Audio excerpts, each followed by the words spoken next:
Hi, thanks for using my court coach. I'm Sarah, and I'll be your instructor today as we talk about the request for disclosure of juvenile case file, also known as Form JV-570.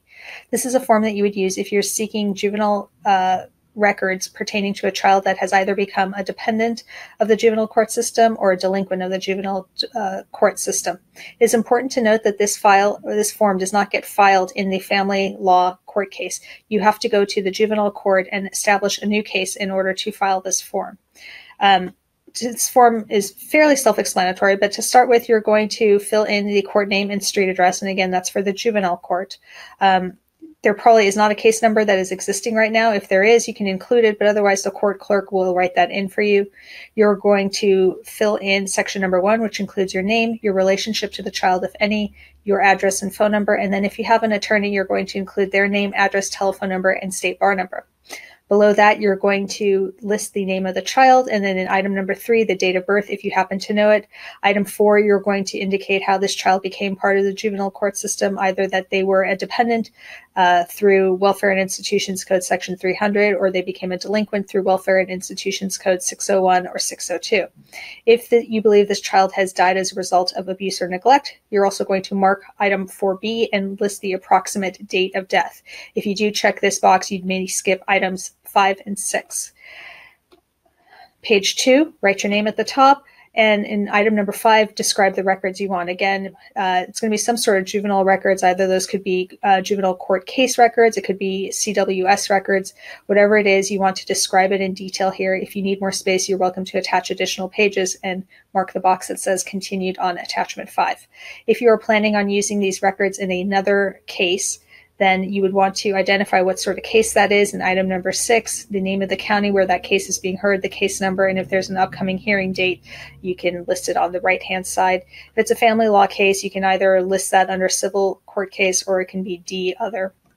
Item 7, you're going to provide your explanation for why you need these records.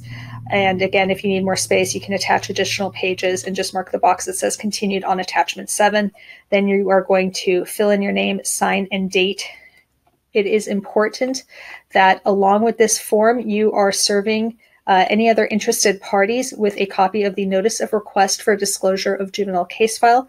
That is Form JV-571, as well as a blank objection to release the juvenile case file form, and that is JV-572. You will also need to look up the rules in your local county or ask the court clerk if there are any local forms that also need to go along with this. For instance, San Diego has a local order that is a protective order that would also need to be filled out and signed by the judge. LA has a process where parents can get records in an expedited fashion beyond just other people that may be making the same requests. So always check with your court clerk as to any additional local forms that are needed. As far as who are interested parties, if this is a dependency case, you want to make sure that you're serving county counsel with a copy of this, the child welfare agency, parents or legal guardian of the child himself or herself. And again, each county is going to have rules about what age a child should be served with if they are involved in this case. For instance, in San Diego, it's age 10 for dependency cases.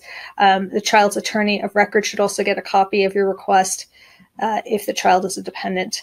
If it's a delinquency case, you want to make sure you're serving the district attorney's office, the juvenile probation department, again, the parent's legal guardian, and in the child, again, in San Diego County, if the child is over 18, they should be served with a copy of this request. And then that is it for this form.